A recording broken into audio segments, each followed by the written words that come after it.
Step by step environment में आज हमारा ये तीसरा वीडियो है और अपकमिंग एग्जाम के लिए बहुत काम के टॉपिक्स जो है मैं आपको पढ़ा रहा हूँ। पुरानी प्लेलिस्ट जरूर देख लेना। आज हम पढ़ेंगे टायर माइक्रोप्लास्टिक्स।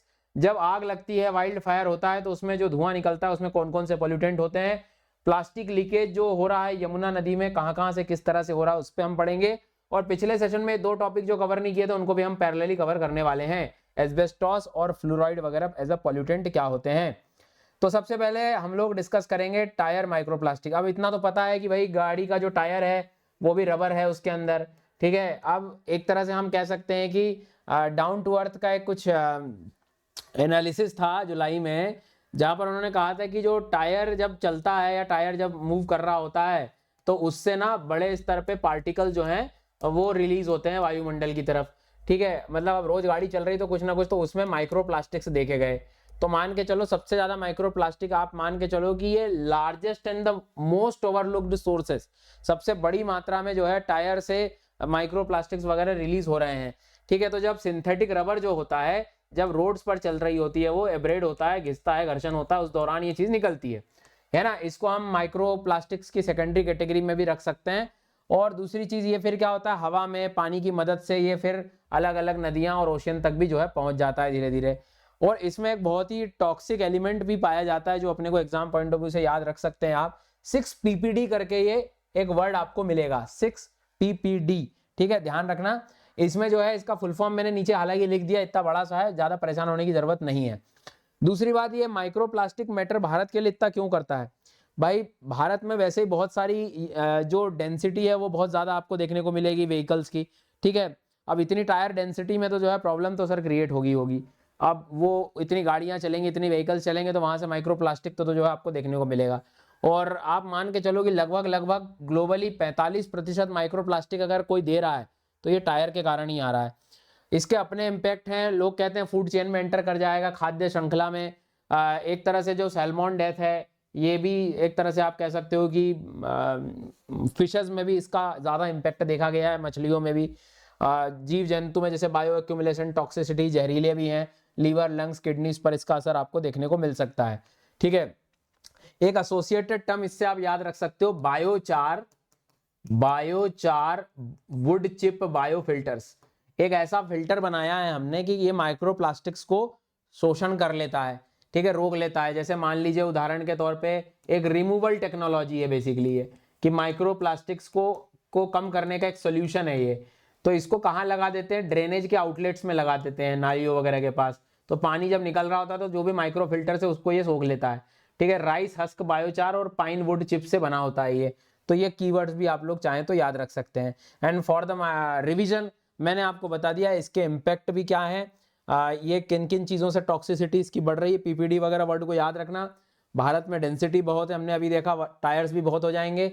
उसके बाद में स्पेशली एब्रेजन से ये सारी चीज़ें हो रही टायर के। और लगभग ग्लोबली आप देखोगे तो बड़ी मात्रा में माइक्रोप्लास्टिक पोल्यूशन जो है इससे हो रहा है। और टायर्स का जो जनरली इसको हम लोग रख रहे हैं वो बेसिकली विंड और स्ट्रॉम वाटर से ये फूड चेन्स वगैरह में जो है पहुंच जाता है। एज इट इज़ हिंदी के लिए भी आप लोगों के लिए एक तरह से एक समरी है, तो इसका जो है आराम से आप पढ़ लेना कि वाहनों के घनत्व ज़्यादा है, नदियों में प्रवाहित होएगा, ठीक है। काफ़ी ज़्यादा इसका इतना ज़्यादा हमने सीमित विनिमय करके रखा है, मतलब इतने रेगुलेशंस भी थोड़े नहीं है, तो इन चीज़ों पे ध्यान देने की आवश्यकता है। तो यहाँ पे वो क्वेश्चन पूछ रहा है कि टायर्स जो हैं सबसे ज़्यादा माइक्रोप्लास्टिक के सोर्स क्यों माने जाते हैं। तो आपको पता है कि ये जलने पे इतना माइक्रोप्लास्टिक क्रिएट करेंगे, या एक सेकंड ऑप्शन पढ़ के देखो, they continuously shed microplastic particles during road friction. सीधी बात है, रोड पे चलते समय सबसे ज्यादा आपको यहाँ पर फ्रिक्शन देखने को मिलेगा। तो ये एक अच्छा क्वेश्चन था जिसको आप कर सकते हैं, आंसर इसका बी आप लगा सकते हैं। एक और ये क्वेश्चन है, आप खुद करिएगा आराम से, जहरीले तत्व पर बनाया गया है। और ये बायोचार बेस्ड जो फिल्टर्स हैं, टायर माइक्रोप्लास्टिक पोल्यूशन को कम करने का इफेक्टिव तरीका है। तो वो चीज़ क्या है इसमें अगर हम लोग ऑब्जर्व करें तो इसमें कौन से ऑप्शन आपको सही लग रहे हैं कि इसमें एब्जॉर्प्शन इसका अच्छा होता है, ये जो टायर पार्टिकल्स हैं इनको बहुत ही अच्छे से जो है ये रोक लेता है।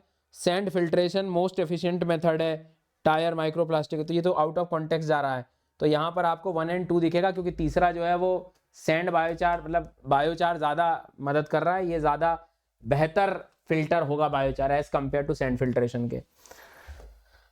इसके बाद में आगे बढ़ने से पहले आगे मैं हालांकि आपको बता दूं, हम लोग वाइल्ड फायर स्मोक पढ़ेंगे। इसके पहले अगर आप यूपीएससी की तैयारी करना चाह रहे हैं बेटा, तो अनअकैडमी पर इंडिया के सबसे बेस्ट एजुकेटर्स अवेलेबल हैं, और जहां पर आप पूरी यूपीएससी की तैयारी कर सकते हैं। कंप्लीट सिलेबस कवर हो जाएगा आपका, जीएस हो चाहे फिर सीसेट हो, ऑप्शनल्स हो। और ये प्राइस जो है 19,999 से शुरू हो रहा है। नीचे डिस्क्रिप्शन में लिंक है।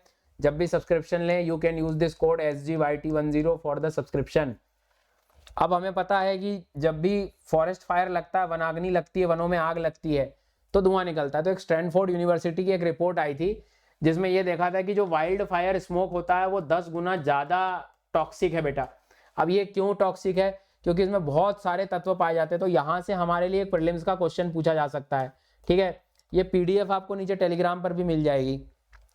सबसे पहले तो पार्टिकुलेट मैटर 2.5 जो छोटे छोटे कण होते हैं वो अपने को इसमें याद रखना है, ठीक है। Ultra fine particle benzene toluene भी मिलेगा, पॉलीसाइक्लिक एरोमेटिक हाइड्रोकार्बन्स भी रहेंगे, और heavy metals mercury lead cadmium. यहाँ पर ध्यान रखना, इसमें आप कंफ्यूज हो सकते हो, बट ये भी पाया जाता है क्योंकि बहुत सारे पेड़ पौधों की क्षमता होती है कि वो अपनी रूट्स में, जड़ों में हैवी मेटल्स पानी वगैरह की मदद से जो है सोख लेते हैं, तो लंबे समय तक अपने अंदर स्टोर करके रखते हैं। लेकिन जब वो जलते हैं, जब उनमें वनों में अग्नि लग जाती, आग लग जाती, तो ये फिर रिलीज कर दिए जाते हैं वायुमंडल में। तो इस तरह का एक तो स्लाइड में ये वाला पार्ट थोड़ा सा बेटा काम का है। बाकी तो इम्पैक्ट हमें पता ही है, बीमारियों के बहुत अलग अलग तरीके के इम्पैक्ट हो सकते हैं। तो यहाँ पर मैंने एक समरी वाला पार्ट बनाया है आपके लिए, जहां पर आप लोग थोड़ा सा ध्यान रखेंगे क्या क्या चीजें बताई। तो पर्टिकुलेट मैटर 2.5 वगैरह भी सब कुछ आपको देखने को मिलेगा। छोटे से छोटा बेंजीन है, और उसके बाद में ये अलग अलग तत्व की जो मतलब इधर आप लोग और देख सकते हो, लिखा नहीं तो लिख लेना पॉज करके। टॉलिन है, polycyclic aromatic, heavy metals mercury lead cadmium वगैरह भी इसमें देखने को मिलेगा, ठीक है। उसके बाद में बाकी तो आंखों में समस्याएं, सांस लेने में समस्याएं, बच्चों में बीमारियां, ये सारी चीजें आपको देखने को मिल जाएंगी। दीर्घकालिक प्रभाव इसके क्या है, स्वास्थ्य पर प्रभाव क्या है, ये सारी चीज। संवेदनशीलता जो है काफी बढ़ जाती है, 10 गुना जहरीला ये है क्योंकि इसमें बहुत सारे ऐसे हानिकारक तत्व आपको देखने को मिलेंगे जो कोशिकाओं में जाकर जो है समस्या पैदा कर सकते हैं। अगला क्वेश्चन देखो, वाइल्ड फायर स्मोक में क्या चीज हायर लेवल की होती है? प्लीज ध्यान देना, हायर लेवल पूछ रहा है वो, बड़ी मात्रा में। ये सारे मिलेंगे बेटा हमें।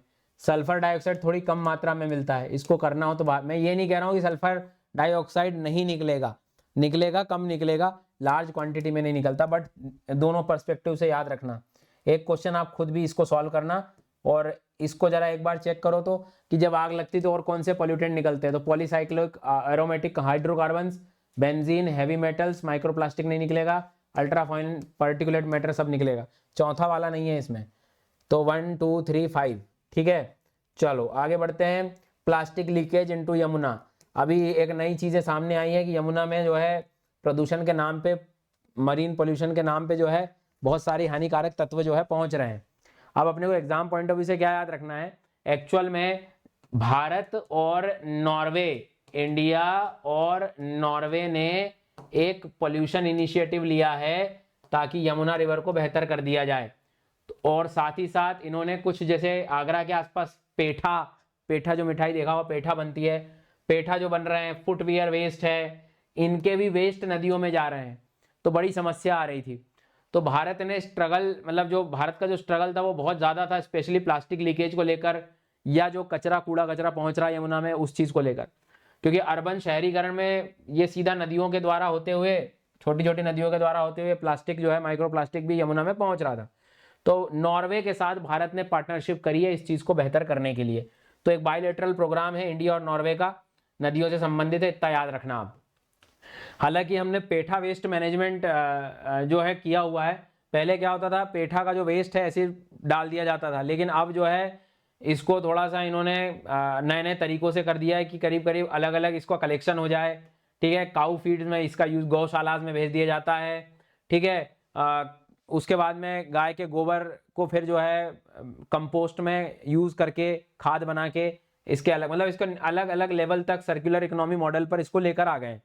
और मल्टीपल, मतलब पेठा को भी इन्होंने ठीक किया है। फुटवेयर वेस्ट मैनेजमेंट पर भी काम किया है कि इन्होंने जो है पहले अनकंट्रोल्ड वेस्ट हुआ करता था, लेकिन अब जो है कलेक्ट कर लिया जाता है, ट्रांसपोर्ट करते हैं इसको, और फिर वेस्ट फैसिलिटीज में प्रॉपर, मतलब एक तरह से जो इशू था ना कि पेठा का वेस्ट पहुंच रहा है और जो एक तरह से जो फुटवियर है, चमड़ा वगैरह, उसका कुछ वेस्ट पहुंच रहा है, उसका सब कुछ पहले पहले प्री ट्रीटमेंट कर दिया बेसिकली, ठीक है। तो उस पर ये जो काम किया है, तो ये आप मेंस में कंटेंट यूज कर सकते हो, मेंस में, कि नया नया काम हम क्या इनिशिएटिव ले रहे हैं। तो पेठा वेस्ट मैनेजमेंट किया है हमने, फुटवियर वेस्ट मैनेजमेंट किया है, ठीक है। और इंडिया और नॉर्वे का ये मरीन पॉल्यूशन इनिशिएटिव जो है आगरा में मदद कर रहा है, ताकि हम वेस्ट सर्कुलरिटी को कम कर सके, बेहतर कर सकें, मतलब जो इश्यूज हैं उसको ठीक कर सकें और यमुना नदी को बेहतर कर पाएं। ये एज इट इज आप हिंदी में भी देख सकते हैं। और साथ ही साथ एक क्वेश्चन कर सकते हैं, India Norway marine pollution initiative recently seen in news, क्या डीप सी माइनिंग एक्सप्लोरेशन के लिए है कि माइक्रो प्लास्टिक्स के लिए है, कोरल ब्लीचिंग के लिए, शिप एमिशन मॉनिटर करने के लिए? तो आंसर यहाँ पर दिखाई दे रहा है, बी होगा, ठीक है जी। इसके बाद वाले आप क्वेश्चन आप खुद सॉल्व करेंगे, पीडीएफ में आपको मिल जाएगा।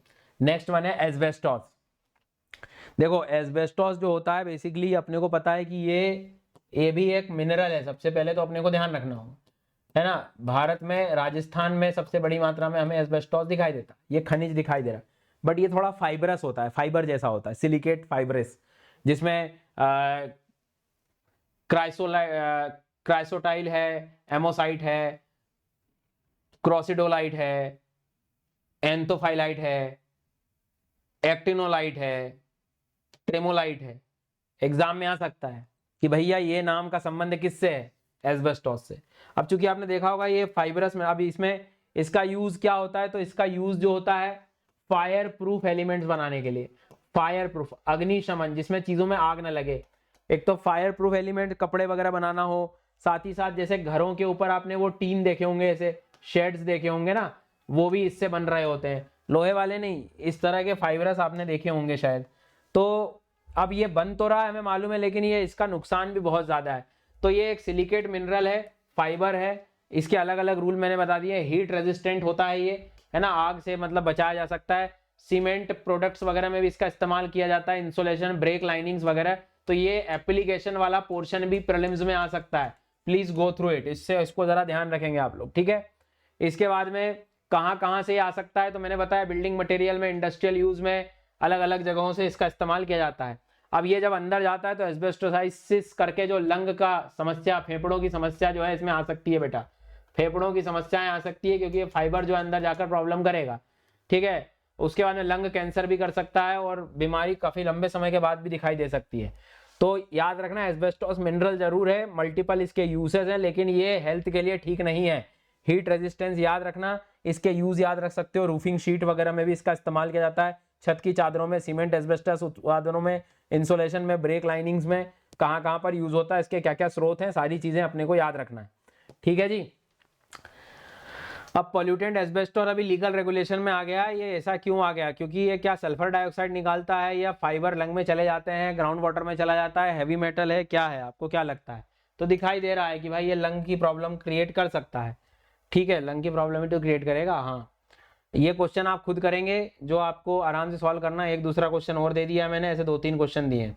अब आएगा एक फ्लोराइड पॉल्यूटेंट। फ्लोराइड पॉल्यूटेंट क्या होता है? देखो सबसे पहले तो फ्लोराइड, फ्लोरीन नाम सुना होगा आपने। एक्चुअल में जब हम पानी पीते हैं तो पानी में नेचुरली फ्लोरीन आ जाता है ना, नेचुरली फ्लोरीन पाया जाता है अलग अलग फॉर्म में। अब ये नेचुरली जो आता है ये जरूरी भी है हमारे शरीर में। फ्लोरीन को अगर आप देखोगे तो ये हमारे लिए जरूरी है बेटा, इससे हड्डियां थोड़ी सी या दांत वगैरह जो है कमजोर नहीं पड़ते हैं, लेकिन ज्यादा हुआ तो प्रॉब्लम है। तो एक तो ये है कि नेचुरली है, ये पानी की मात्रा कुछ मात्रा में पानी में सही भी है, ये बेनिफिट भी करता है, लेकिन कितना? तो इसका 1 से लगा के 1.5 मिलीग्राम पर लीटर परमिसिबल है, इससे ज्यादा नहीं होना चाहिए। लेकिन राजस्थान, कर्नाटक, तेलंगाना, उत्तर प्रदेश, उड़ीसा, स्पेशली मयूरभंज वाले क्षेत्र में, उड़ीसा वाले क्षेत्रों में बहुत बड़ी मात्रा में जो है देखा गया है ये।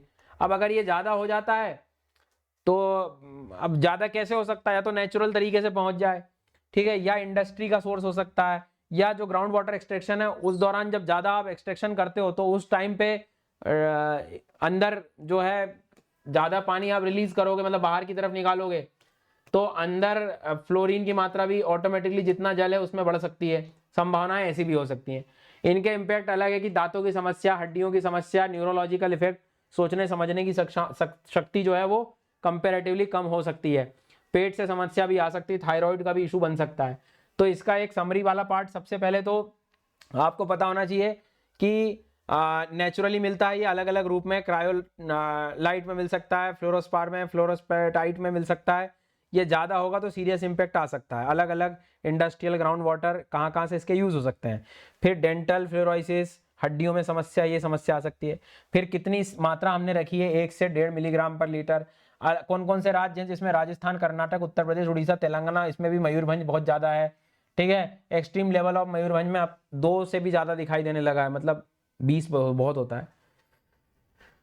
ये मैंने आपको बता दिया, इसका हिंदी एज इट इज आप यूज कर सकते हैं। मतलब फ्लोरीन भी एक पोल्यूटेंट बन सकता है, कितनी परमिसिबल लिमिट है, क्या है, ये सारी बातें बेटा ध्यान रखेंगे हम लोग। ठीक है, उसके बाद में इधर हम लोग ऑब्जर्व करें तो कौन कौन से सिग्निफिकेंट सोर्स हो सकते हैं, जरा इसमें आपको आराम से सॉल्व करके मुझे आंसर कमेंट में बताना है। बाकी इसका सही आंसर आप नीचे पीडीएफ जो मिले है उसको डायरेक्ट डाउनलोड कर लेना, टेलीग्राम पे शाम तक डाल दूंगा मैं, और कमेंट करके बताएं मुझे। 3 वीडियोस जो हैं वो भी आपको जो है देखने हैं आराम से, इसके पहले वाले जो वीडियोस हैं। बाकी आप अपनी यूपीएससी की तैयारी कर ही सकते हैं अनअकैडमी के साथ, सारे बैचेस सब कुछ आपको मिल जाएंगे, कंप्लीट कॉम्प्रिहेंसिव, बेसिक से एडवांस, प्रीलिम्स, मेन, सीसेट, सब कुछ आपको बहुत अच्छे से कवर करा दिया जाएगा। And you can use the code SGYT10 for the subscription, जब आप डिस्काउंट चाहिए आपको तो। ठीक है, थैंक यू।